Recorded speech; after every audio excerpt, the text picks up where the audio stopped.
Hello and welcome to another episode of Film Freakz with a Z, the podcast all about movies.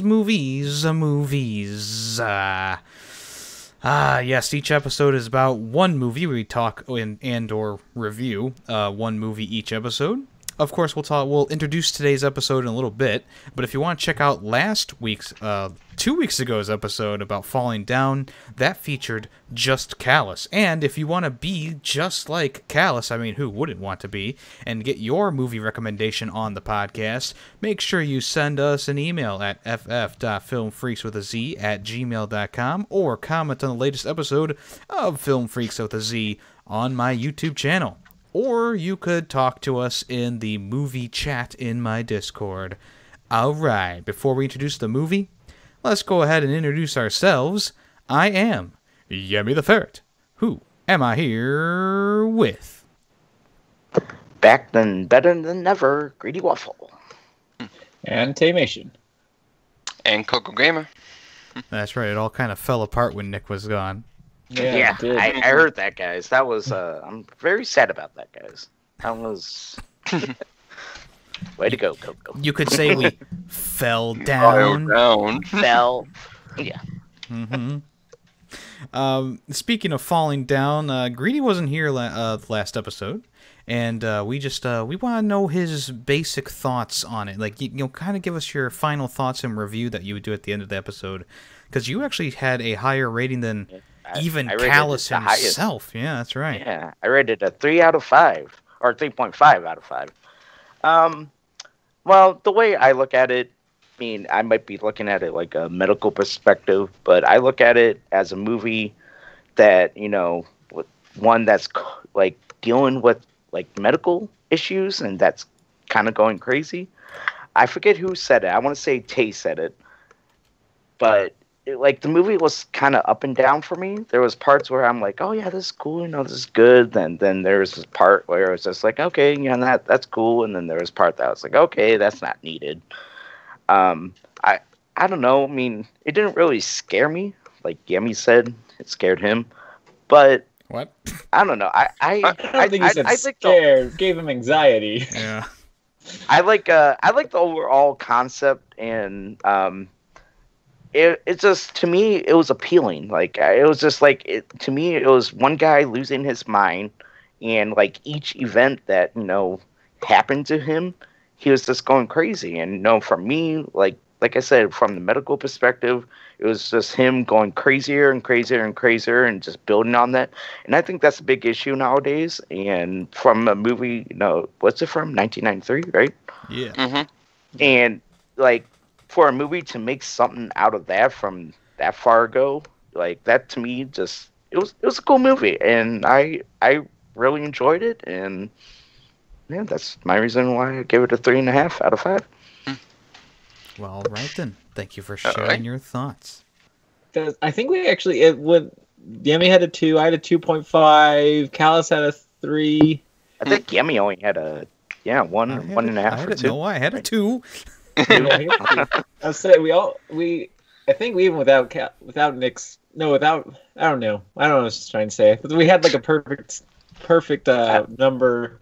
I don't know, like, I mean, it just sums up a lot of Yeah. issues that go on nowadays, and that's how I take this movie, and that's how I saw it throughout the movie.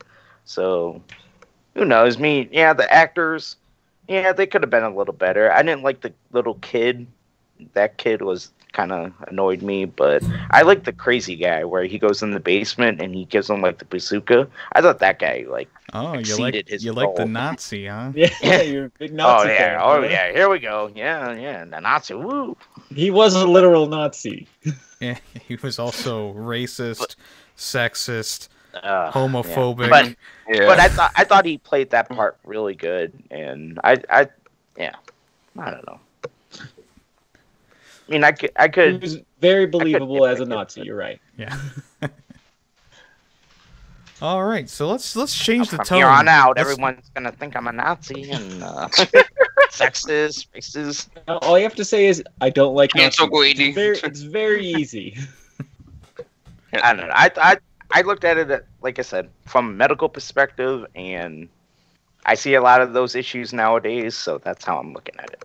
And I thought it was a good movie. So, well, as I was gonna say, let's change the tone of the conversation here. We're gonna move over to the movie that was recommended by me for this episode, and that movie is called Over the Hedge, and it came out in 2006. It was directed by Carrie Kirkpatrick and Tim Johnson. Just a little synopsis here. A scheming raccoon fools a mismatched family of forest creatures into helping him repay a debt of food by invading the new suburban sprawl that popped up while they were hibernating, and learns a lesson about family himself. This is a pretty star-studded cast. We have Bruce Willis, Gary Shandling, Steve Carell, Wanda Sykes, William Shatner, Nick Nolte, Thomas Hayden Church, and Avril Lavigne, if you can believe it. So, of course, we gotta start the conversation somewhere.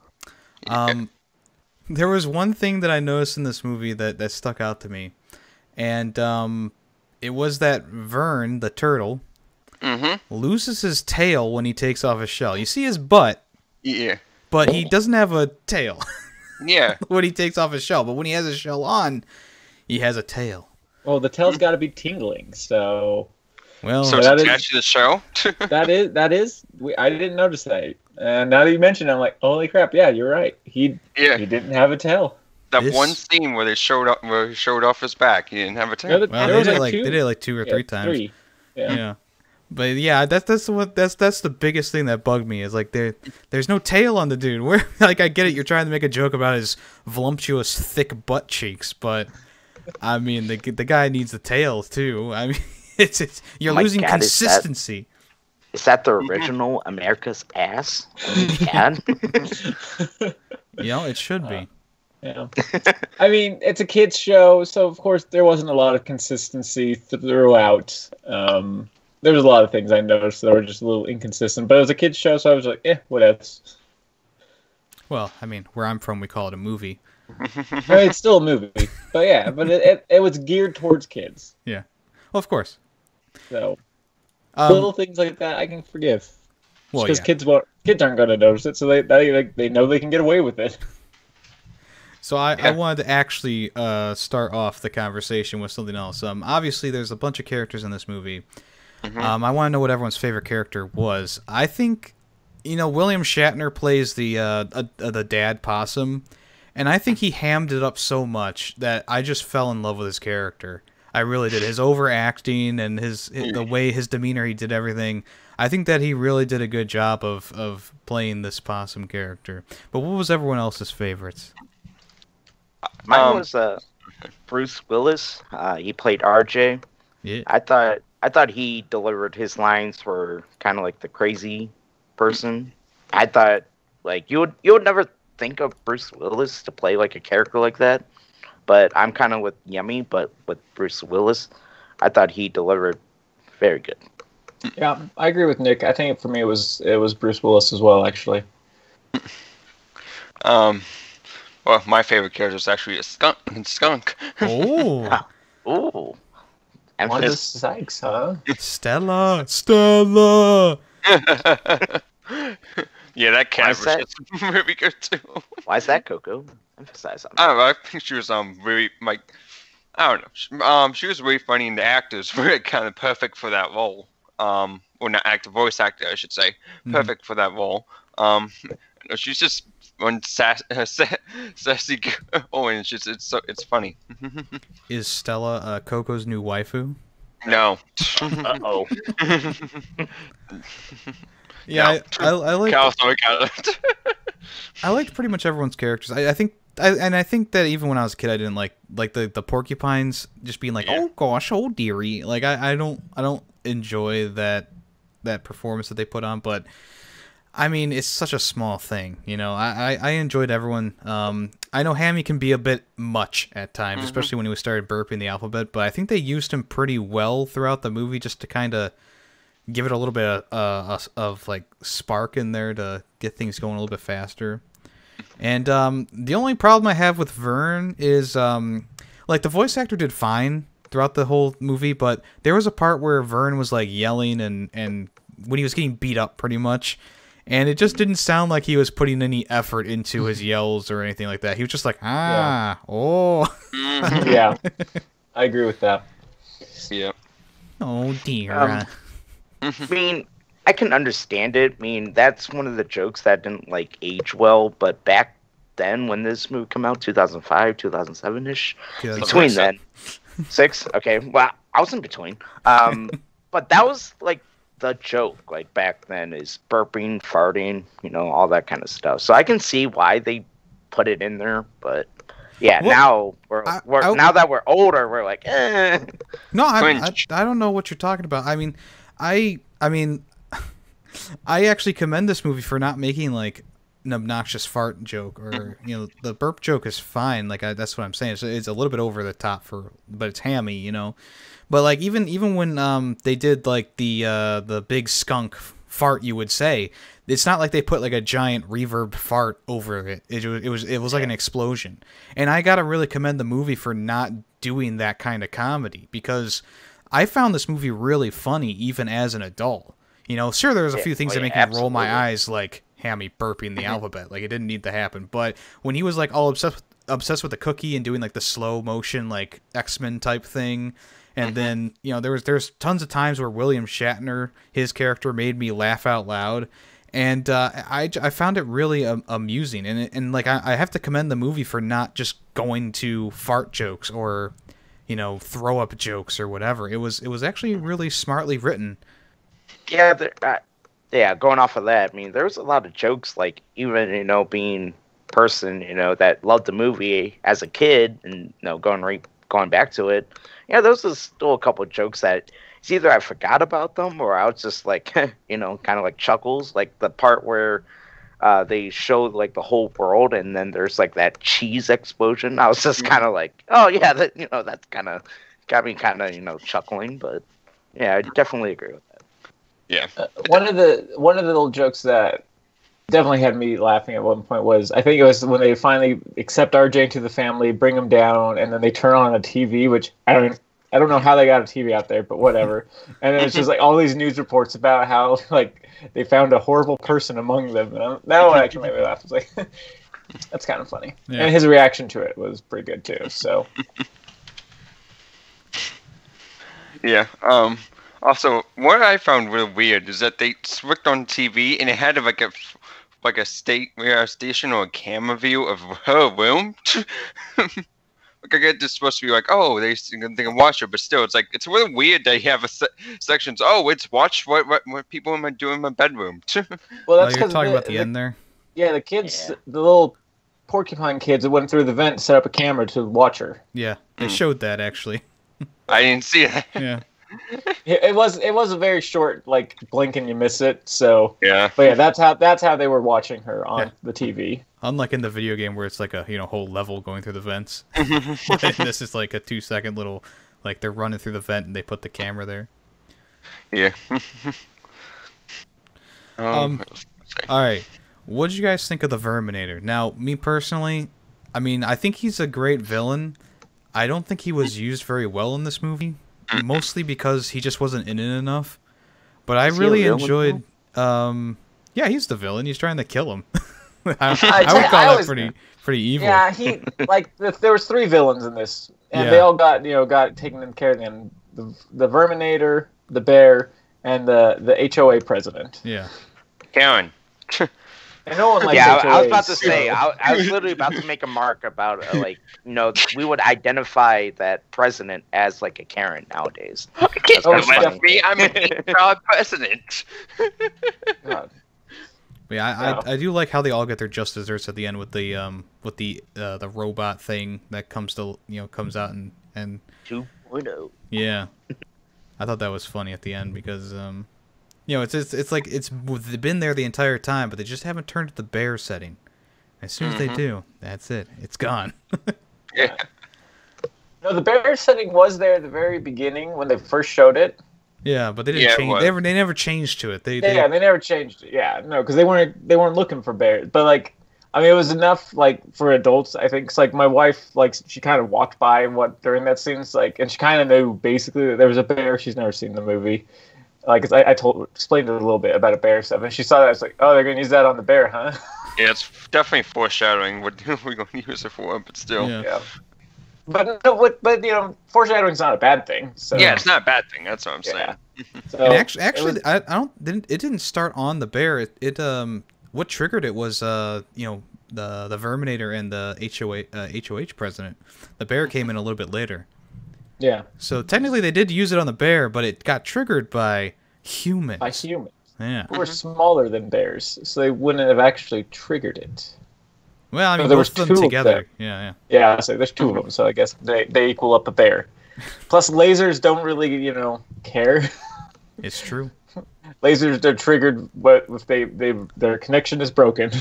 Yeah, I was interviewing a laser. He didn't want to tell me anything. That's unfortunate. Yeah, go ahead, Nick. Go ahead. Go ahead.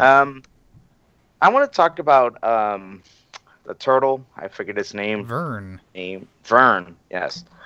I thought, I don't know, his whole attitude and his whole the way they put him throughout the movie. I don't know. That kind of knocks the movie down a point for me. I was kind of annoyed throughout the movie with him. I don't know. I want to know your perspective on his whole idea of him, I guess. Well, the idea is he's being a little overprotective. I get it. He's supposed to be the protective of the family, and actually, I mean, Vern was right the whole time. The tinkle in his tail was right about RJ the whole time, and he was just trying to protect everyone.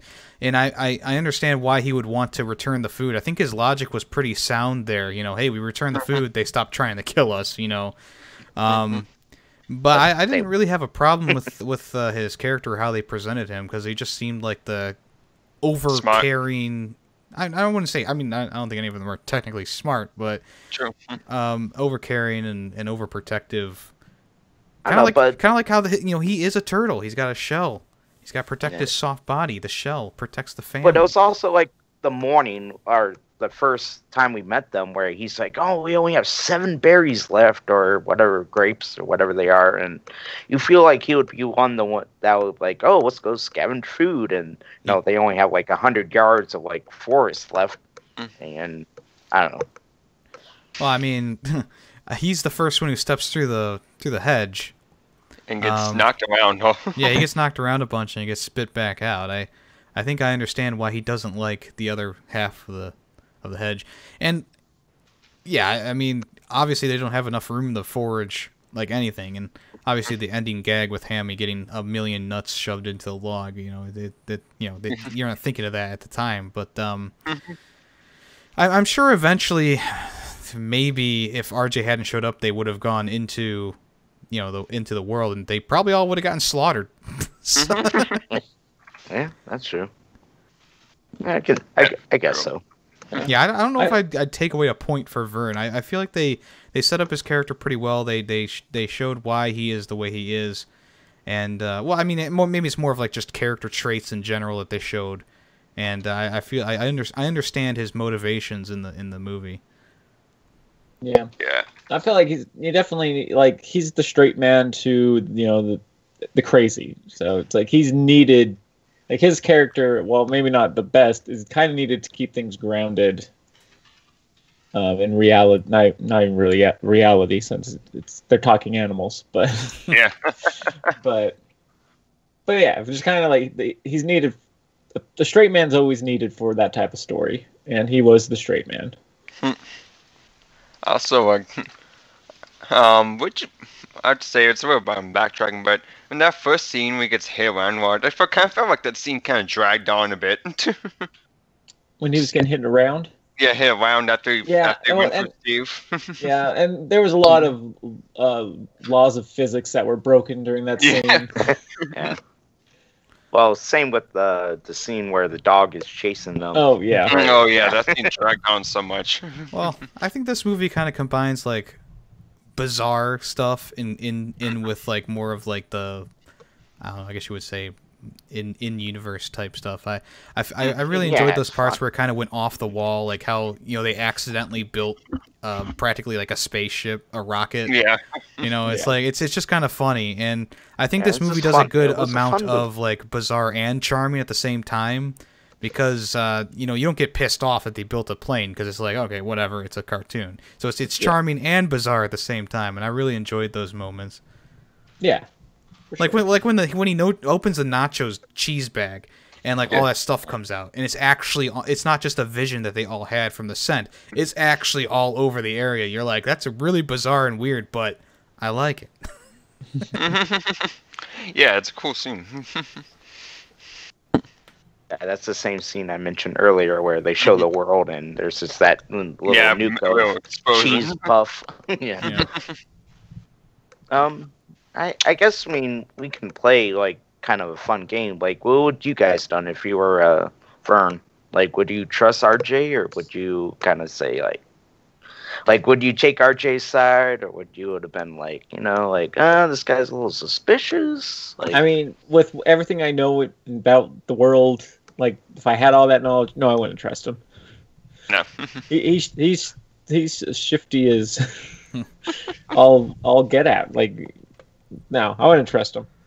Yeah, I think as soon as you see his like I know RJ tells Vern that like, oh, this is the list of everything that you destroyed, but it's like, but you checkmarked everything off on this. I think at that point, like, even if I had a little bit of trust for him at the beginning when he's trying to get food for everyone, at that point I'd be like, my tail is tingling so fast. Get the fuck out. You're not wild. Yeah, I guess Vern's just in a tough place because everyone is like just immediately 100% for RJ once he starts actually getting them food. And I definitely think when they make like his own bed and his own like TV and all that. Yeah. That thing set him off vibes. They kept switching channels so fast. Well, he was switching the channels because he didn't want the like Tay was saying at the beginning when they were talking about how sketchy guy. Catch up on it, but still be a little sketchy. So for a 2006 movie, I thought the animation was actually pretty good. Yeah, I know the humans have aged a little bit, I think, but yeah, the humans didn't look great. I think most of the environments and the animals and stuff looked good. I wasn't turned off by really anything. Yeah, I mean the humans were slightly what's the word? Like it was, well, no, just like it was the style, like stylized. That's the word I'm looking for. They were stylized, and it wasn't a great style, and it definitely didn't, hold up. I think. I mean, it's like going back and watching the first Toy Story and seeing the humans. They look creepy as hell. Nightmare fuel from that one for sure. But I don't think the humans are creepy. I just think that they just no, they're not creepy. They don't look too good. There wasn't much money on that animation because I mean, I didn't even notice. So I mean, like I said, maybe I didn't dig into it. Like I wasn't like my mind wasn't set. Like, oh, I gotta look at the animation. Maybe. I mean, the whole thing is animation. I hope you were looking at the animation. What? You're not actually talking to. But it all blended together, and it just still wasn't like I was like, oh, this scene, it was like, oh, it's a wart on a toe or something, that kind of stuff. But that makes sense, no? Yeah, somewhat. Yeah, I'm just saying, like in general, like the animation was good, and the humans just didn't look up to par with the rest of it. Yeah, I'm not saying like it. Yeah. We don't need photorealism from them, but they didn't like the style of the humans that like the way they were animated and drawn didn't fit in with the style of how the animals were drawn. Actually, the animals do actually look pretty close to their comic book versions. Yes, they do, which is nice.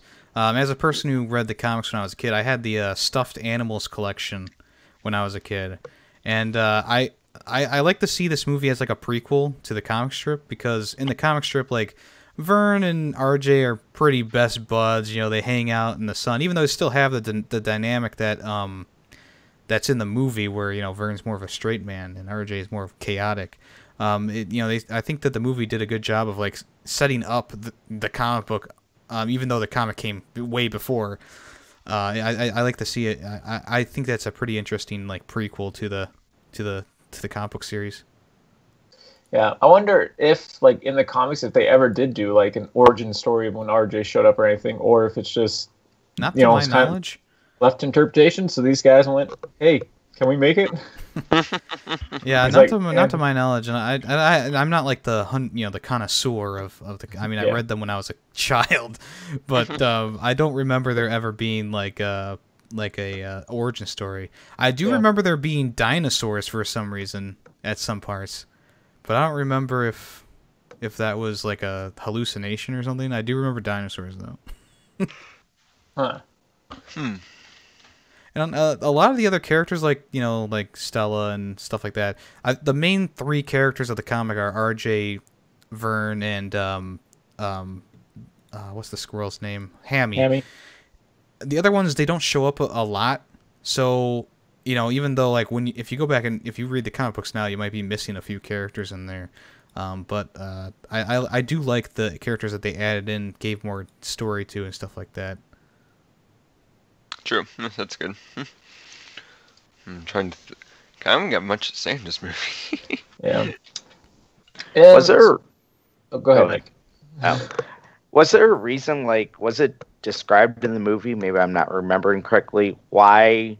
Like all this like townhomes were being built, but they didn't destroy that part of the forest. Like I don't think they like on a normal daily basis, that would have been like like, oh yeah, forget it, Mm-hmm. But like why? Like why were they surrounded by townhomes and like that little forest area? No, we're gonna keep it. Maybe it's nitpicking, but well, I do know in the movie RJ showed him the pamphlet and it said soon to be more houses there or something.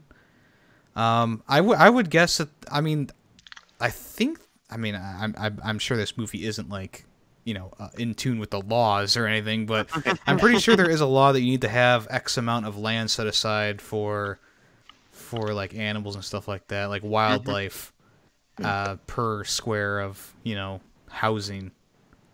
Okay. So Does that sound like a thing, Tay? Yeah, I think so. That sounds real. I've never built a subdivision, so I don't know. Come on, Tay, what are you doing? Yeah. Nah, that's right. Tay's the CG expert, not the house building expert. Yeah.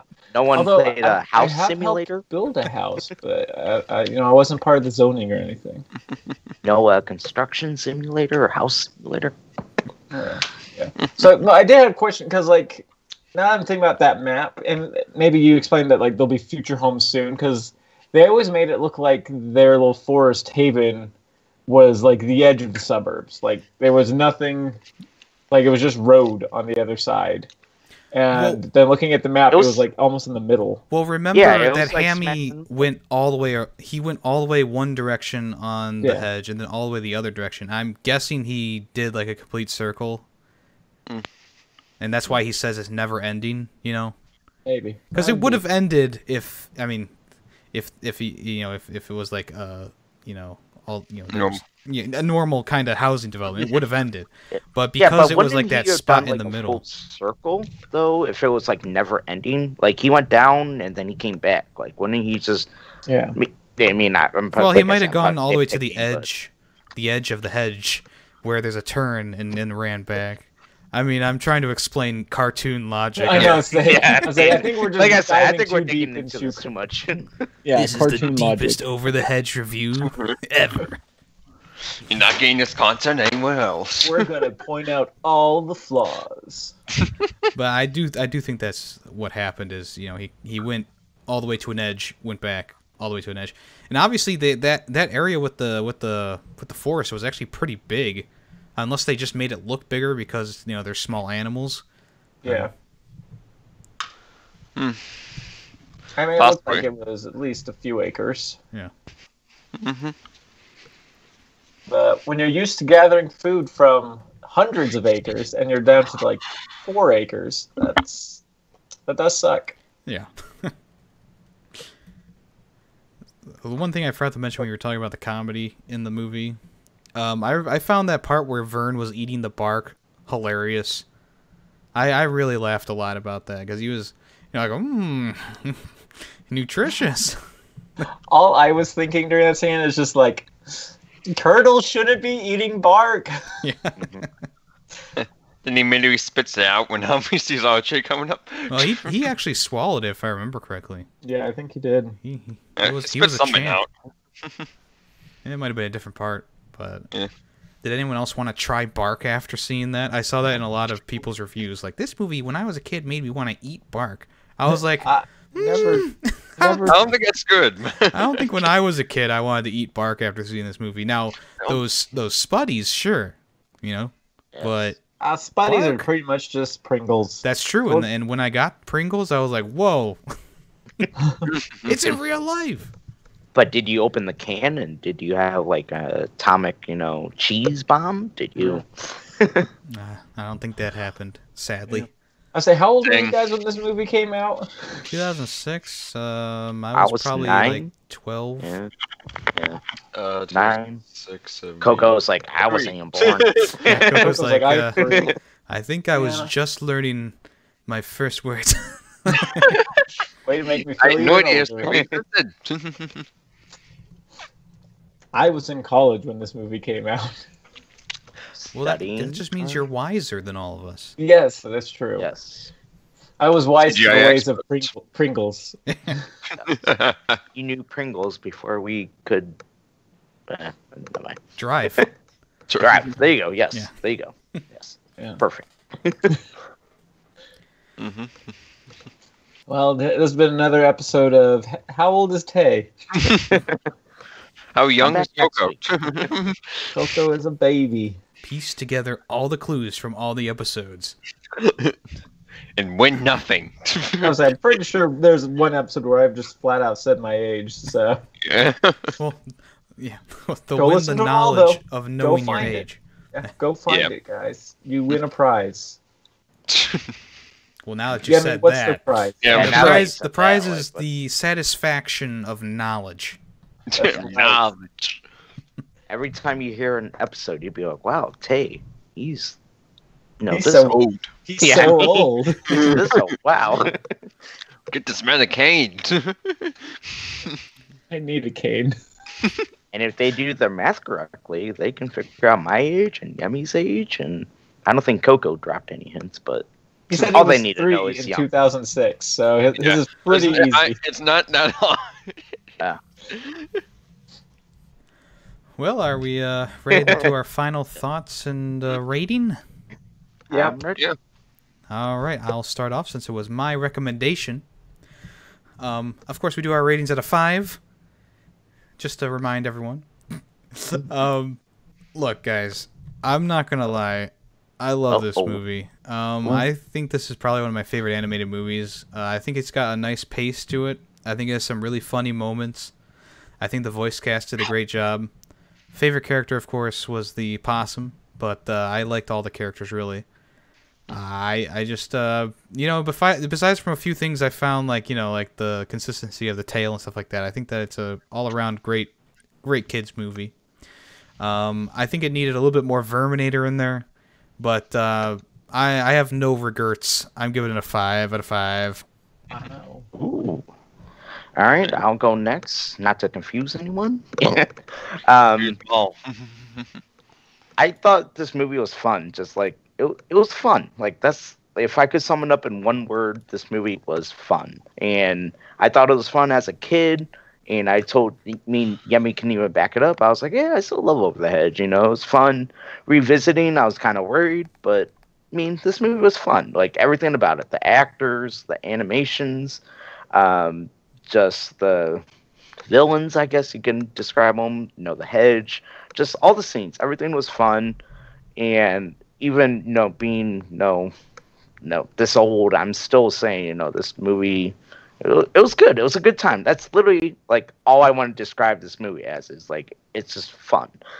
But going off of Yemmie, and I hope you guys as well, Tay and Coco, I'm gonna give it a 4.5 out of 5.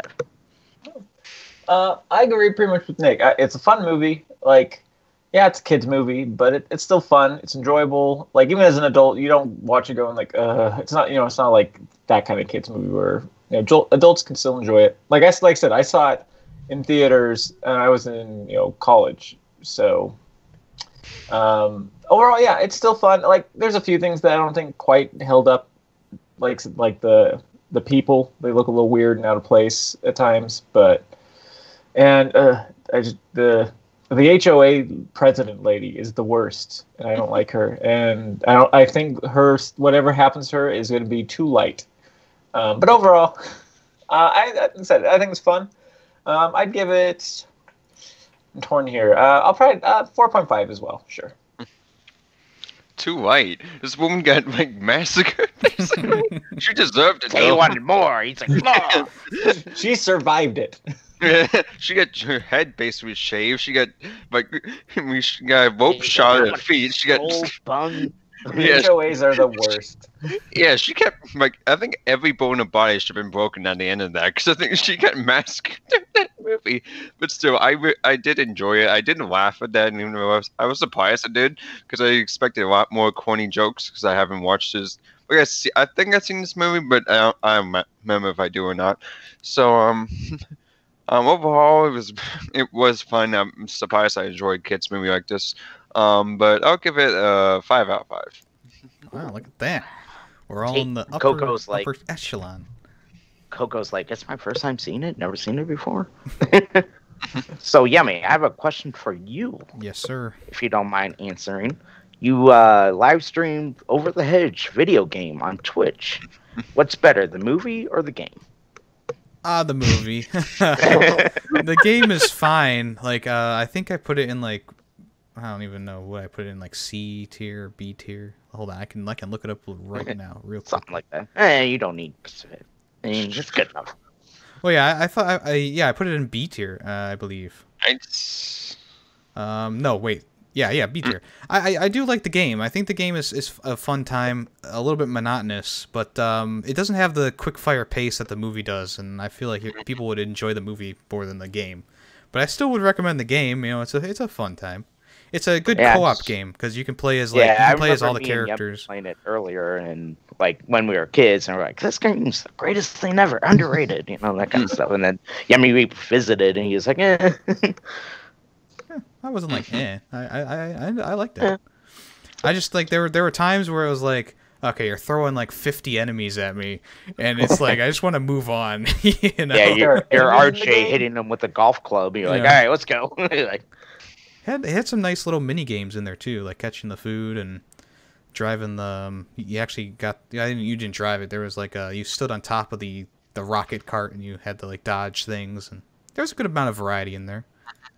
Well, all Nicholas, right. You should keep talking because you are the one who's recommending the movie for our next episode. What you got for us? All right, so I'm going to dig into a new series. I think we haven't dug into this series, but Yummy and I saw this movie in theaters, and I remember us kind of iffy about it, but I want to give it another chance. I think Yemmy's seen it a couple times afterwards, and I recall him saying, yeah, it was good. We should recheck it out. So what I'm recommending is Rogue One, a Star Wars story 2016. Wow, that's a tongue cool. Right. So what's Star Wars about? Rogue One. Former scientist Galen Erso lives on a farm with his wife and young daughter, Jin. His peaceful existence comes from crashing down from the evil Orso Krennic, takes him away from his beloved family. Many years later, Galen becomes the Emperor's lead engineer for the most powerful weapon in the galaxy, the Death Star. Knowing that her father holds the key to its destruction, Jin joins forces with the spy and other resistance fighters to steal the space station's plans for a rebel alliance. Some cast. I'm gonna butcher these names big time. So if you guys want to join in, help me anytime. Felicity Jones, Diego Luna, Riz Ahmed, Alan Tadiq, Mads Mikkelsen. Mads is in this, isn't he? Yeah, Little he is in this. Mamas. Yeah, he plays Galen. Yeah, he's Galen. How many movies have we watched now with Maz in it? I'm gonna say 1. Yeah, I Just feel like I Doctor haven't Strange? We watched one. Yeah, it was just Doctor Strange. Yeah. Feels like more. You never have too much Maz. Yeah, I wish there was more, but not yet. So, yep. I mean, yeah. All right. So, what are you guys' opinions? I mean, Rogue One, the Star Wars story, Yeah, 2016. I know I've posted my Star Wars rankings on Twitter a few times. Those change every so often. You know, I would say weekly. It went out while I'm thinking about it. The more they come out in the movies. But it has been a hot minute since I've seen Rogue One, so it's gonna be fun to look back at it. And now, during quarantine, go ahead. Well, here's the one thing, Coco. I know you're not a fan of Star Wars. This might actually not be a good place for you to start. Oh, you haven't seen any of them? Oh no. I've seen some of them, but it's been a while. It's been a while since I watched them. Well, here's the thing. Have you seen A New Hope? Yes, I have. Okay, so at least you got that filled in. So that should be good He has enough. some background. You might want to revisit it before watching this one. Probably. Well, I mean, you could always watch A New Hope after to fill in some gaps. But, yeah, I mean, this movie doesn't really... I guess, I mean, it's a hard place to start because there's so much that they kind of talk about in passing in the movie. But we'll of course, discuss it in the next episode. Yep. Like I was going to say, during quarantine, back when the whole world was shut down, there was, like, arguments on which Star Wars was the best, and it was always, like, Rogue One was, like, in the top 3, and I was like, really? And I was like, I need to rewatch it, and then, you know, the podcast started, and I was like, you know what, I'm going to put it on my list, and I think it's a good time to start it. So Yeah, Here we go. I think I know the reason why people put it so high, but I'm sure you guys will realize that once you watch the movie. oh, you better give us your reasoning for it. Well, remind me. Someone write a note. Yummy, give reasoning for why everyone thinks it's the best movie. I think it's pretty obvious though. You guys will understand why it's everyone's top tiers. Yeah. And of course, we'll probably talk about some of the other Star Wars movies too. But Yes, our normal, what about this movie? And what about this movie? the connected universe. I'm sure there'll be a lot of comparisons to Solo, because that was also the one other Disney one-off movie. Which is bad. So bad that they canceled all the others, and now they're going to be Disney Plus. Well, you know, I think the shows are going to work out better anyways. I mean, we've already seen I The agree. Mandalorian, and I'm excited for the Obi-Wan one. The Obi-Wan one. All right. It'll be one. So yeah, if you don't want to be spoiled for Rogue One, a Star Wars story, make sure you watch that before the next episode in 2 weeks. If you want to check it out, it's on Disney Plus and DVD and Blu-ray. I don't think there's really anywhere else you can get it except for maybe Amazon. Yeah. But yeah, I think that's about it. Easy to find, so. Yeah, not too bad. Anyone else have anything they would like to say before we skedaddle? No. Nope. Good. All right. Well, I am YemmytheFerret, and I've been here with Greedy Waffle. Animation. And Code Gamma. and we are collectively Film Freaks with a Z. Thanks for listening. Have a great day. Bye-bye. Bye. See ya.